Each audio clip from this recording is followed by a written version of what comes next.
بسم الله الرحمن الرحيم الحمد لله رب العالمين والصلاة والسلام على أشرف الأنبياء والمرسلين نبينا محمد وعلى آله وصحبه أجمعين أما بعد اللهم لا سهل إلا ما جعلته سهلا وأنت تجعل الحزن إذا شئت سهلا فسهل علينا أمورنا كلها واجعلها خالصة لوجهك الكريم حتى نلقاك بها يوم القيامة آمين آمين آمين. Donc ayyuha al-ikhwatul kiram, ce rappel ou ce cours a pour objectif de continuer Inch'Allah ce qui a été débuté comme ce qui a été débuté dans le commentaire de Al-Haqa'iq fi at-Tawhid de Cheikh Ali ibn Khudayr al-Khudayr fakallahu asrah wa thabbatahu ala darbi al-haqq. Donc et nous allons lire en même temps le sharh de Cheikh Abu Maliya hafidhahullah ta'ala wa nasarahu hayyan kana wa ra'ahu mayyita.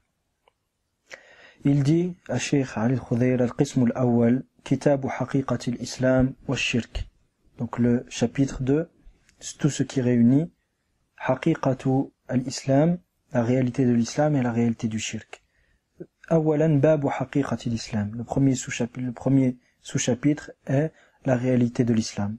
قال تعالى فإن حاجوك فقل أسلمت وجهي لله ومن اتبعن فقل أسلمت وجهي لله ومن اتبعن أي ومن اتبعني. وقال تعالى بلى من أسلم وجهه لله وهو محسن فله أجره عند ربه ولا خوف عليهم ولا هم يحزنون. وقال تعالى ومن أحسن دينا ممن أسلم وجهه لله وهو محسن واتبع ملة إبراهيم حنيفا واتخذ الله إبراهيم خليلا. وفي الحديث بني الإسلام على 5 شهادة أن لا إله إلا الله وأن محمد رسول الله إلى آخر الحديث المتفق عليه من حديث عمر ابن الخطاب من حديث عمر رضي الله عنه. شرح, donc le cheikh dit, Allah Ta'ala dit, s'ils polémiquent avec toi, dis-leur alors, j'ai soumis mon être à Allah et ceux qui m'ont suivi ont aussi soumis leur être à Allah. وقال تعالى يا الله تعالى dit بلى من أسلم وجهه لله. Lorsque les juifs ont prétendu que seuls eux entreraient au paradis et que les chrétiens ont prétendu que seuls eux entreraient au paradis, Allah Ta'ala a rejeté toutes ces affirmations dénudées de preuves et il dit loin de là, au non, seuls ceux qui ont soumis leur être à Allah tout en étant bienfaisants, c'est-à-dire en suivant la sunna de son messager sallallahu alayhi wa sallam, seuls ceux-là auront leur récompense auprès de leur Seigneur et nulle crainte pour eux par rapport au futur et ils ne seront pas attristés. وقال تعالى ومن أحسن دينا ممن أسلم وجهه لله وهو محسن واتبع ملة إبراهيم حنيفا. Et qui y a-t-il de meilleure religion et de meilleure soumission que celui qui soumet son être à Allah et qui est وهو محسن tout en étant bienfaisant et qui suit la milla d'Ibrahim. Il dit qu'il suit la milla, la religion, la soumission, la religion d'Ibrahim, Hanifa, qui était monothéiste et qui avait un penchant vers le tawhid et restait ferme dessus. Et dans le hadith, rapporté par l'imam al-Bukhari et Muslim, selon Omar ibn Khattab, selon Ibn Omar radiyallahu anhu, l'islam fut fondé sur 5, c'est-à-dire 5 piliers. Le premier, le témoignage qu'il n'y a de véritable Dieu qu'Allah, et que le seul et unique qui mérite d'être adoré est Allah subhanahu wa ta'ala. Cheikh Abu Maliya hafidhahullah dit qawluhu al-haditha bil-fathi ay akmil al-haditha. Lorsque vous trouvez et lorsqu'on trouve dans le sharh du cheikh qu'il dit al-haditha avec une fatha à la fin, c'est-à-dire akmil al-haditha, termine le hadith. Le hadith ici est donc مفعول به فمحل الشاهد الحديث بطوله لا الجزء المذكور فقط. Donc le témoin dans le hadith, à savoir l'islam a été fondé sur 5 piliers, ce n'est pas ce n'est pas la partie qui a été mentionnée seulement, mais tout le hadith. À savoir, l'islam a été fondé sur 5 piliers, sur 5, entre parenthèses, piliers. Le premier, le témoignage qu'il n'y a de véritable Dieu qu'Allah. Le deuxième, l'accomplissement de la prière et donner la zakat et le saum de Ramadan et le hajj, le pèlerinage pour celui qui en a la capacité. La deuxième faïda, ayyuha al-ikhwatul kiram, al-islamu yuhfaz. Et cette définition doit être apprise par cœur. Al-islamu huwa al-istislamu lillahi bit-tawhid. L'islam est la soumission à Allah par quoi? Par le tawhid. C'est-à-dire que l'islam n'est pas la soumission absolue, dans le sens la soumission par n'importe quelle manière. Non, Allah subhanahu wa ta'ala a voulu que l'islam soit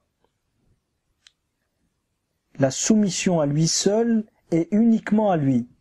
Donc celui qui se soumet à Allah, mais prend des intermédiaires entre lui et Allah, en se soumettant à eux comme on se soumet à Allah subhanahu wa ta'ala, celui-ci ne sera pas musulman. Pourquoi? Car il s'est certes soumis à Allah, mais il ne s'est pas soumis à Allah par le tawhid. Il s'est soumis à Allah en commettant du shirk. Qu'Allah nous en préserve. Comme c'est le cas des rawafid al-mu'asirin et des soufis, les soufis contemporains aussi, al-ghulat, les extrémistes parmi eux, qui se soumettent à Allah, mais ne se soumettent pas en vouant leur être exclusivement à Allah subhanahu wa ta'ala. Non, ils se soumettent à Allah en vouant leur être à Allah et à autre qu'Allah. D'accord? Les du'a, ils les vouent à Allah et ils les vouent à autre qu'Allah subhanahu wa ta'ala. Et le ta'zim, le respect que seul Allah subhanahu wa ta'ala mérite, ils le vouent à Allah et à autre qu'Allah. Comme ceux qui invoquent les morts, leur demandent ce qu'on peut demander qu'à Allah subhanahu wa ta'ala, ou ceux qui sont même loin de la tombe du prophète sallallahu alayhi wa sallam ou la tombe des saints, et les invoquent et leur demandent d'intercéder en leur faveur auprès d'Allah subhanahu wa ta'ala, ou leur demandent de demander à Allah de leur pardonner. Tout ceci, c'est cela, lorsque ils ont demandé à ces êtres morts l'intercession, ou leur ont demandé de demander à Allah subhanahu wa ta'ala une chose pour eux, ils n'ont agi de la sorte que s'ils ont pensé que ces derniers avaient le pouvoir de les entendre à une distance lointaine. Or, ce pouvoir d'entendre toutes les voix et d'entendre le serviteur, où qu'il soit, et quel que soit l'endroit où il est, ce pouvoir-là n'appartient qu'à Allah subhanahu wa ta'ala. Ce pouvoir n'appartient qu'à Allah subhanahu wa ta'ala. Donc ils ont associé à Allah dans l'adoration, à savoir la dua, et la base de cette association dans l'adoration n'est autre qu'une association, un shirk dans l'asma wa sifat et dans ar-rububiyya, qu'Allah nous en préserve. Soit, on revient à la définition. L'islam huwa al-istislamu lillahi bit-tawhid. L'islam est donc la soumission à Allah par le tawhid. Ne pas se soumettre à Allah par n'importe quelle manière. Ne pas se soumettre à Allah en pensant qu'il est permis de chercher le jugement d'autres qu'Allah subhanahu wa ta'ala afin de satisfaire Allah, comme le font certains mouvements contemporains aujourd'hui, lorsqu'ils pensent qu'en entrant dans les parlements contemporains et en jurant fidélité à une autre constitution que la constitution d'Allah subhanahu wa ta'ala, et en reconnaissant la suprématie d'autres qu'Allah subhanahu wa ta'ala, comme ceux qui reconnaissent la suprématie de la majorité parlementaire, afin, soi-disant, de satisfaire Allah, c'est-à-dire afin d'aider les musulmans. Donc lorsqu'ils disent nous entrons dans ces parlements, nous prêtons allégeance à ces constitutions mécréantes et ils reconnaissent en apparence la suprématie de la majorité parlementaire en reconnaissant le principe démocratique qui veut que ce que la majorité parlementaire reconnaît comme étant juste sera juste et ce qu'elle reconnaît comme étant faux sera faux et ce qu'elle reconnaît comme étant une loi sera une loi et ce qu'elle rejette comme loi ne sera pas une loi. Donc lorsqu'ils reconnaissent ce principe-là, de cette manière-là, ils se sont soumis à un autre législateur qu'Allah et ils ont reconnu une autre suprématie qu'Allah subhanahu wa ta'ala, ce qui est du shirk. Ils disent, nous faisons cela, pourquoi? Pour aider les musulmans. Nous faisons cela pourquoi? Pour obtenir des intérêts religieux, pour que certains intérêts religieux nous soient accordés et pour que nous puissions bénéficier de choses qui seront bénéfiques aux musulmans et bénéfiques à la communauté musulmane ou bénéfiques aux multazimines et ainsi de suite. Donc ils font cela pour satisfaire Allah. Ils font cela pour satisfaire Allah. Or, Allah nous a montré que la seule soumission qui est acceptée et la seule manière de le satisfaire est l'islam. Or, l'islam est la soumission exclusive à Allah, non pas la soumission à Allah et à autre qu'Allah. Non pas la soumission à Allah et à autre qu'Allah. Et ceux qui prétendent agir de la sorte afin de satisfaire Allah ne seront pas meilleurs que ceux qui ont prétendu à l'époque du prophète sallallahu alayhi wa sallam prendre des intermédiaires entre eux et Allah afin qu'il les rapproche d'Allah. La finalité est la même. Même si les manières de faire sont différentes, la finalité est la même. Comme il dit Allah subhanahu wa ta'ala, وَالَّذِينَ اتَّخَذُوا مِن دُونِ اللَّهِ أَوْلِيَاءَ مَا نَعْبُدُهُمْ إِلَّا لِيُقَرِّبُونَ إِلَى اللَّهِ زُلْفَى. Et ceux qui ont établi en dehors d'Allah des alliés, c'est-à-dire des associés, ils disent, nous ne les adorons que pour qu'ils nous rapprochent d'Allah, qu'ils nous rapprochent fortement d'Allah. Donc, ils ont pris des intermédiaires entre eux et Allah, en leur vouant certaines formes d'adoration, et en les mettant à l'égal d'Allah dans des choses qui sont spécifiques à Allah. Pourquoi agissent-ils de la sorte? Afin qu'ils les rapprochent d'Allah. Quelle est la différence entre ceux-là et entre ceux qui reconnaissent la suprématie absolue de la majorité parlementaire, afin de satisfaire Allah et afin de se rapprocher d'Allah de se rapprocher d'Allah d'une autre manière qui est d'aider les musulmans ou de préserver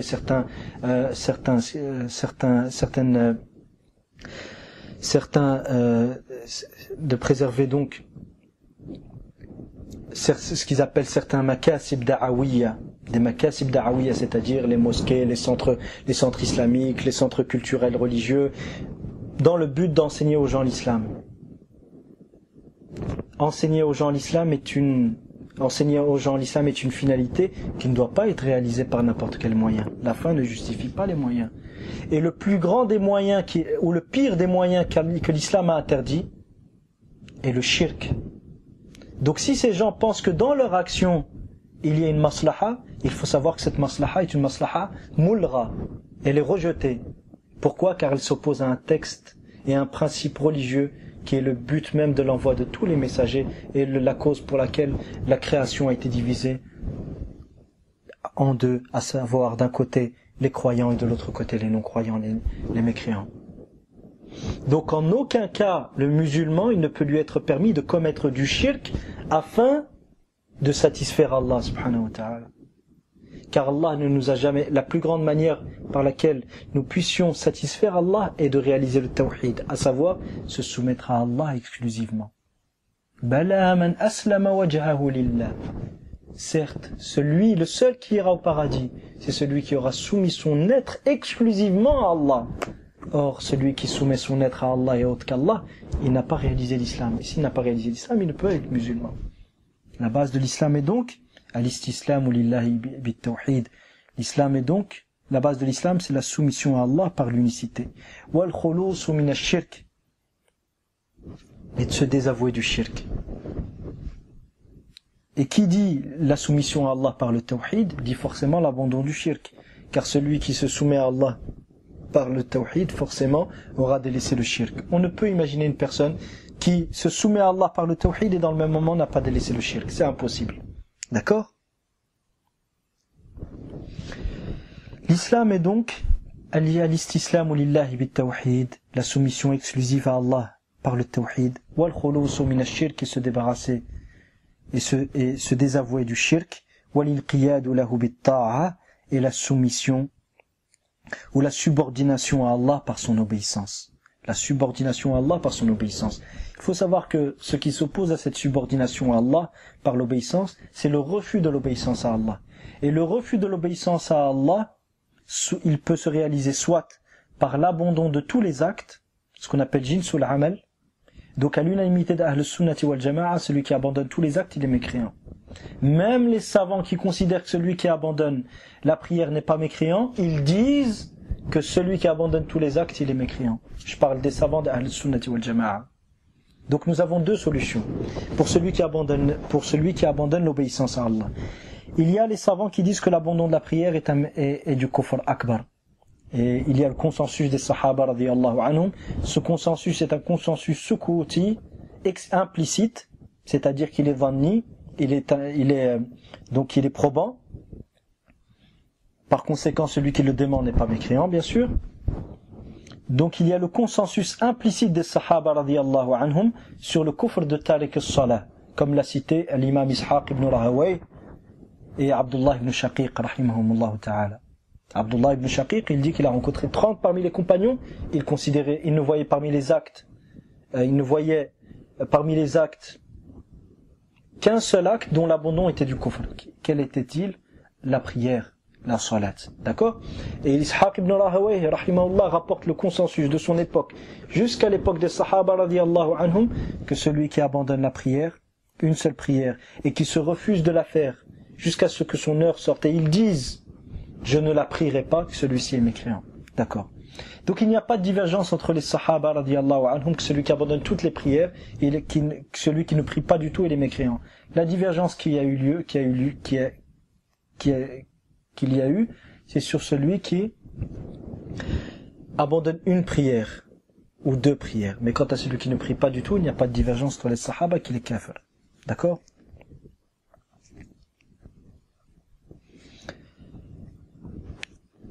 Une parenthèse ici par rapport à la parole d'Ishaq ibn Rahawayh. Certains savants ont dit que le consensus qu'il a rapporté n'est pas valide. Pourquoi? Parce qu'avant lui il y a eu Abu Hanifa, et Abu Hanifa considérait que là, celui qui abandonne la salat n'est pas mécréant. Quoi qu'il en soit, même si Abu Hanifa rahimahullah considérait que celui qui n'abandonne pas la salat, que celui qui abandonne la salat n'est pas mécréant, il faut savoir qu'avant l'époque d'Abu Hanifa, d'autres ont dit que les Sahabas ont été unanimes sur le kufr de Tariq as-Salah.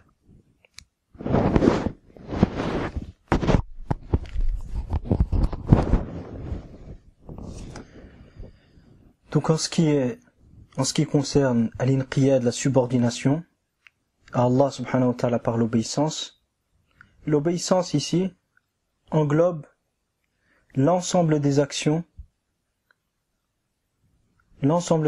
qui plaisent et par lesquelles on se rapproche d'Allah subhanahu wa ta'ala. Parmi ces actions-là, il en est qui sont une condition de la validité de la foi. À l'unanimité d'Ahl Sunnati wal Jama'a, celui qui abandonne tous les actes qui distinguent le musulman du non-musulman est mécréant.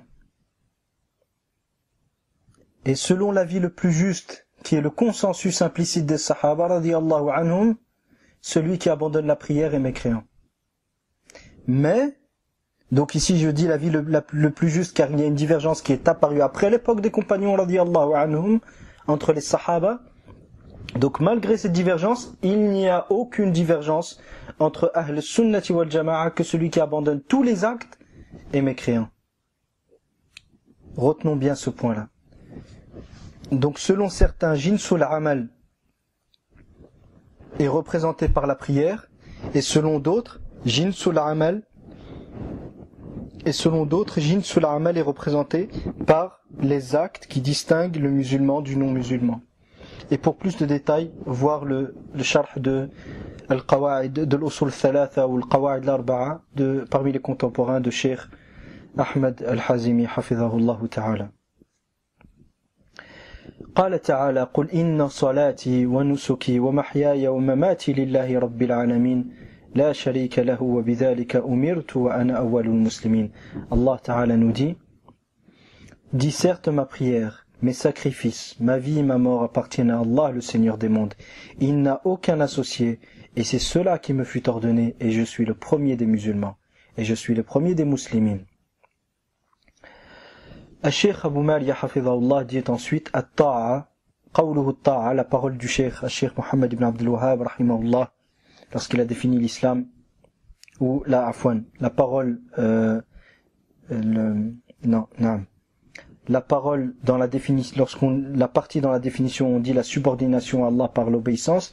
Dans l'obéissance, يدخل فيها أول ما يدخل أعمال الجوارح التي هي من أصل الإيمان التي يزول الإيمان بزوالها. La première chose qui rentre dans l'obéissance et la plus importante des obéissances, ce sont les actes des membres du corps. Donc les actes des membres du corps et les actes du cœur à travers lesquels la foi, les actes des membres du corps dont la disparition amène à la disparition de la foi. tels que la prière. Donc on a dit, selon l'avis le plus juste, al-sunnati wal jama'a, et cet avis est le consensus des sahaba radiyallahu anhum, et la divergence n'est apparue qu'après l'époque des sahaba. Or, si le consensus implicite ou explicite soit-il et se réalise à une époque donnée, il interdit toute divergence par après. Donc la divergence après n'est pas à prendre en considération. Revoir encore le sharh de les shuruh de Cheikh Ahmed al-Hazimi. Puis dans l'obéissance entre les actions qui font partie de la foi obligatoire. C'est-à-dire la foi obligatoire. Ces actions-là, leur abandon amène à la faiblesse de la foi et à la diminution de la foi, et celui qui les abandonne mérite le châtiment d'Allah subhanahu wa ta'ala. Mais leur abandon n'amène pas à la disparition de la foi, contrairement aux actions qui font partie de la base de la foi. Donc faisons la distinction entre les actes qui font partie de Aslul Iman, la base de la foi, leur disparition amène à la disparition de la foi, et les actes dont l'abandon amène à la diminution de la foi, et celui qui aura abandonné ces actes sera désobéissant à Allah subhanahu wa ta'ala. Donc ces actes-là font partie de wajib al-iman, ou al-iman il-wajib. D'accord? Puis après cela, entre dans l'obéissance les actes qui font partie de la perfection de la foi, à savoir que leur abandon ne mène ni à la disparition de la foi, ni à la disparition de la foi, ni à la diminution de la foi. Mais celui qui ne les accomplit pas n'aura pas une foi complète.